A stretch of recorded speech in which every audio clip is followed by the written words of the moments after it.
Have you ever heard a story that sounds almost too epic to be true?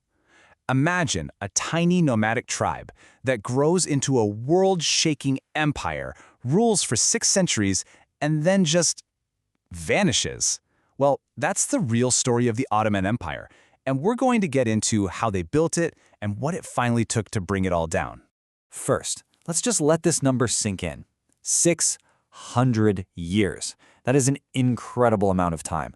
We're talking about an empire that existed from the age of knights in shining armor all the way to the age of machine guns and airplanes. It wasn't just old, it was massive, with its influence stretching across 3 continents, Europe, Asia, and Africa. So that brings up the big question, right? How on earth did one small tribe pull that off? What was their secret sauce? And maybe the even bigger question is, what could possibly make an empire that seemed so unstoppable finally crumble into dust? Okay, so let's start at the beginning. The year is around 1299, and this isn't an empire yet, not even close.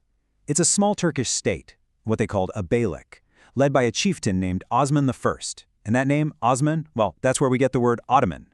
You know, the early Ottomans were masters of timing and opportunity.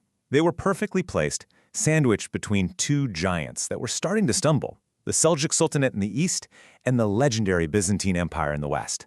As their neighbors got weaker, Osman and his successors just jumped into that power vacuum, and their little territory started to expand relentlessly. Now, one of their most powerful, and let's be honest, most controversial tools for this expansion was a new kind of soldier, the Janissaries. Just think about this concept for a second. It's an elite army, created by taking children from conquered Christian lands, converting them to Islam, and then raising them to be these fiercely loyal soldiers who answered to one person and one person only, the Sultan. It was a radical idea. And you have to understand what a game changer this was. While European kingdoms were still scraping together armies of feudal lords and part-time peasant soldiers, the Ottomans had Europe's very first modern professional, full-time standing army. This gave them an absolutely staggering advantage on the battlefield, and became a pillar of their power for centuries to come. So, with this incredible military machine and a line of ambitious leaders, the stage was set for the empire to hit its peak. This was the Ottoman Golden Age, what's often called the Magnificent Century, when their power, their culture, and their wealth were at their absolute height. And this is the moment that changed everything. For over 1,000 years, the city of Constantinople, the capital of the Byzantine Empire, was thought to be unconquerable. But in 1453, Sultan Mehmed II, who would go down in history as the Conqueror, did the impossible. He brought in these massive brand new cannons that literally shattered the city's ancient walls, and he made it the new capital of his own growing empire. So if Mehmed the Conqueror built the foundation for this new era, it was Sultan Suleiman who built the skyscraper on top of it. In Europe, they were so awestruck by his military might, they called him Suleiman the Magnificent. But back home, he was known as the Lawgiver, because he completely overhauled the empire's legal code, a system that would stay in place for 300 years. And the pace of his conquests early on was just breathtaking. I mean, look at this. 1521, he takes Belgrade. The next year, 1522, he seizes the island of Rhodes. 4 years later, he completely crushes the Kingdom of Hungary. And by 1529, his armies are right at the gates of Vienna, threatening the very heart of Europe. But you know, in the middle of all this brutal warfare, we get this really surprising moment of humanity. After his victory in Hungary, Suleiman finds the body of his rival, the young King Louis II, and standing over him, he reportedly says, "I came indeed in arms against him, but it was not my wish that he should be thus cut off." It's this rare, quiet glimpse into the mind of the most powerful man on earth at the time. But, as they say, what goes up must come down. Even at its absolute peak, tiny cracks were starting to form in the empire's foundation. And the Ottoman decline, well, it wasn't a sudden explosion. It was a long, slow, painful unraveling that would take centuries. Let's look at how that started. The big turning point came in 1683, and it happened right back at those same gates of Vienna.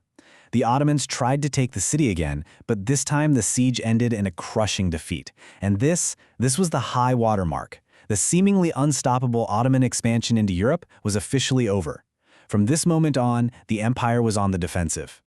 So, what went wrong? Well, it wasn't just one thing. It was a perfect storm of problems, hitting from the inside and the outside all at once. Internally, you had constant political backstabbing and a shaky economy. Even those once loyal Janissaries started revolting. And at the exact same time, from the outside, new, powerful European rivals were rising, dragging the empire into costly wars and starting to chip away at its territory. This long, slow decline started to speed up a lot in the 19th and early 20th centuries. The once feared empire was now being called the sick man of Europe, and its final total collapse was just around the corner.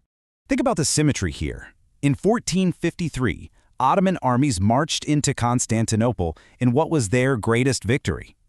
Fast forward to 1918, after World War I, and foreign Allied soldiers are marching into that very same city, occupying it.